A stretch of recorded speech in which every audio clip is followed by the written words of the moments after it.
বন্দর করিডোর নিয়ে সিদ্ধান্ত নয়, অন্তর্বর্তীকালীন সরকারের একমাত্র ম্যান্ডেট হওয়া উচিত সুষ্ঠু নির্বাচন। খুলনায় তারুণ্য সমাবেশে এমন মন্তব্য করেছেন বিএনপির স্থায়ী কমিটির সদস্য সালাউদ্দিন আহমদ। উপদেষ্টা পরিষদে থাকা দুই ছাত্র নেতার কারণে অন্তর্বর্তী সরকারের নিরপেক্ষতা নিয়ে প্রশ্ন উঠছে বলেও মন্তব্য করেন তিনি। যমুনা ইলেকট্রনিক্স ঈদে ডাবল খুশি অফার সিজন 3, যে কোনো পণ্য কিনলেই পাচ্ছেন নিশ্চিত ঈদ উপহার।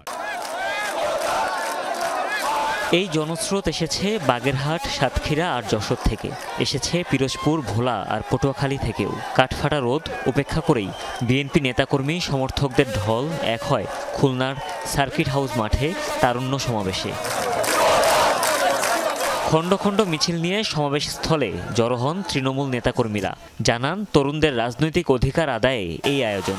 বলেন দেশ বিরোধী যে কোনো ষড়যন্ত্র রুখে দিতে প্রস্তুত তরুণরা। কোন ষড়যন্ত্রে পা দেবেন না, তাহলে ছাত্রলীগের আপনাদেরকে দেশ থেকে বিতাড়িত করা হবে। মে মাসের মধ্যেই নির্বাচনের রোডম্যাপ ঘোষণা করতে হবে। সমাবেশের প্রধান অতিথি দলটির স্থায়ী কমিটির সদস্য সালাউদ্দিন আহমদ আওয়ামী লীগের আমলের অত্যাচার আর আর্থিক দুর্নীতির চিত্র তুলে ধরেন। বলেন বন্দর করিডোর নিয়ে সিদ্ধান্ত নয়, বরং সুষ্ঠু নির্বাচন আয়োজন করাই অন্তর্বর্তী সরকারের একমাত্র ম্যান্ডেট হওয়া উচিত। বাংলাদেশের সমুদ্র বন্দর, নদী বন্দর, করিডোর সব বিদেশিদের হাতে হস্তান্তর করবেন। কি চুক্তি করে এসেছেন? কি এখতিয়ার আছে আপনার? কি ম্যান্ডেট নিয়ে এসেছেন? আপনার একমাত্র ম্যান্ডেট বাংলাদেশে একটি সাধারণ নির্বাচন অনুষ্ঠান করা। সরকারের নিরপেক্ষতা ধরে রাখতে উপদেষ্টা কমিটি দুই ছাত্রনেতার পদত্যাগ করা উচিত বলেও মন্তব্য করেন তিনি। যদি আপনি নিরপেক্ষতা বজায় রাখতে চান, তাহলে সেই এনসিপি মার্কা দুইজনকে পদত্যাগ করতে বলুন। যদি পদত্যাগ না করে আপনি বিদায় করুন।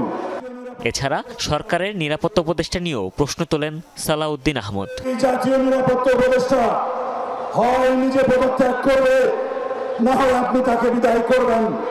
এদেশের নিরাপত্তা সংক্রান্ত কোনো জাতীয় দায়িত্ব বিদেশি নাগরিকের হাতে থাকতে পারে না।